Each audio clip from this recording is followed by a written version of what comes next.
Hi everyone, I'm Megan Frazier. Leadership is a matter of how to be and not how to do.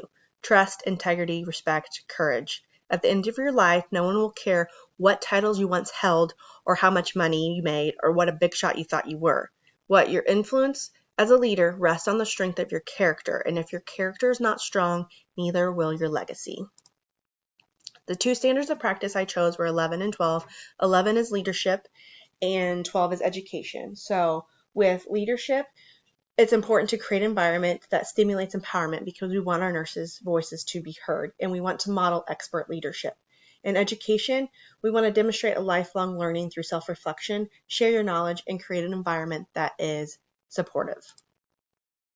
Creating Magic, the 10 Common Sense Leadership Strategies from a Life at Disney by Lee Cockrell.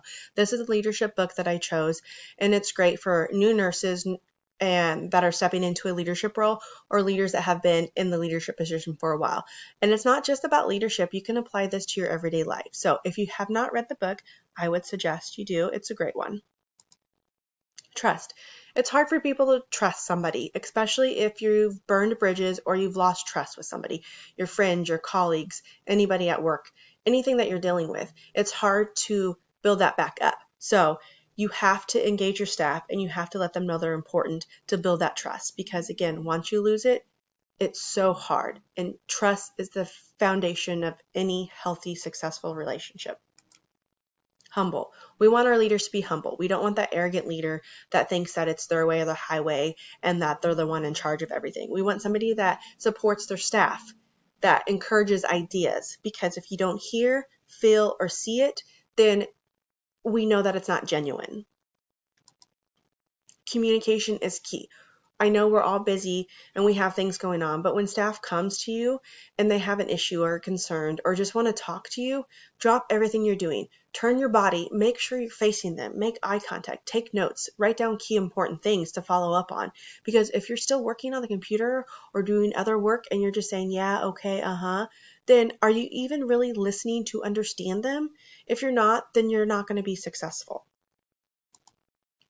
Dysfunctions of a team. Lencioni breaks down the 5 dysfunctions: inattention to results, avoidance of accountability, lack of commitment, fear of conflict, absence of trust. So if you want your team to be successful, you have to first and foremost be human and trust.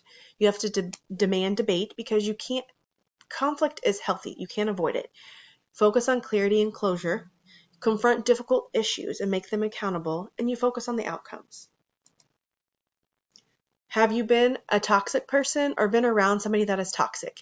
Toxicity is so bad for the workplace, but we've all been guilty of it. I have been guilty of it. We want to avoid at all circumstances. You don't want to be the one that's sitting there talking and gossiping negatively about staff or an organization. You want to stay far away from that. So Wakeman shared some of her knowledge that we can spend at least 2.5 hours a day gossiping and venting and complaining in the workplace. That is an insane amount of time, and it's time you can't get back. So if you are a person that tend to lead others to share your pain and make them feel bad as you, and you want to get back at somebody, don't. Avoid it. Don't be a toxic person. No matter what kind of company you run, your people are your brand. And if you don't have good people, there's no marketing, advertising, public relationship, anything that can make up for it. Unstuck. Can you get unstuck? Are you half empty, half full kind of person? I tend to be a half full kind of person and stay optimistic, but you can get unstuck. You can get unstuck out of a toxic environment, out of a leadership that is not your ideal leadership. If you want to be successful and happy, you can get unstuck. The best part is to change your way of thinking and to focus on the good and upside of things. It's not an easy journey, but it's not impossible. So how do you retain nurses? Well, it sounds easy, right? But the main important thing is that you have to ask yourself these questions. Have you shown your employees that they're important? Have you created an environment that makes your employees feel special? Have you given your employees your complete and unconditional respect? Do you make sure that you're always available to your employees? Have you given your complete attention and really listened to your employees? And are you your true, authentic, vulnerable self? Bottom line is that you have to show your staff respect. You have to listen to them. Make sure that they're heard and that they know that they're important. Ensure their voice is being heard and their thoughts and ideas. All of that matters.